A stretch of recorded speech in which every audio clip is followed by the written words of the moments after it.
The only thing that bothered her was the last few things that she said to her little brother. It rang in her mind and troubled her. These are the last things I told my brother, and after that I'm never going to see him, he's gone. So she took a vow, if I speak to anybody in my life, I will speak in such a way, if this is my last word, I will not regret. This one thing transformed her life. So, when he is fully shattered, what can he do?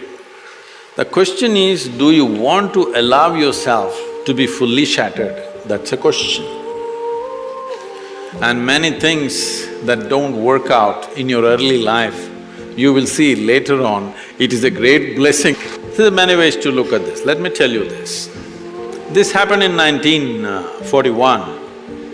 This is just when the Nazi movement was building up in Germany and in some parts of Europe. So one day in Austria, a bunch of German soldiers came, broke into the homes, the Jewish family, a rich family, they broke the home and took away the adults, everything was robbed. And these two children, a 12-year-old girl and an 8-year-old boy were taken away. They were taken to a railway station. This is the month of November end, December kind of time, when it's becoming very cold. So they were kept in the railway station for 3 days because the trains did not come. Boys, little boys being boys, they started playing football. So they were playing football and then suddenly the train came. The train is not a passenger train, it's a cargo train, a goods train. So when the train came, the soldiers came and rushed everybody into the wagons which are there. Everybody got in and the little boy and the girl also got in, but the little boy forgot to wear his shoes. He left his shoes outside and they pushed him into the wagon. So without shoes he came. His sister, a 12-year-old girl, saw her kid brother coming without shoes and she got mad with him. She held him by the ear, boxed his ears, scolded him nicely, slapped him. Say, you idiot, already we are in enough trouble, now you come without shoes. Because in Germany in winter, no shoes means you may lose your feet. So she's angry about that. In the next station, the boys and girls were separated. After 4 years, after the war was over, she came out of the concentration camp to find 17 members of her family, including her little brother, all had vanished. No records, no sign of them, they just evaporated.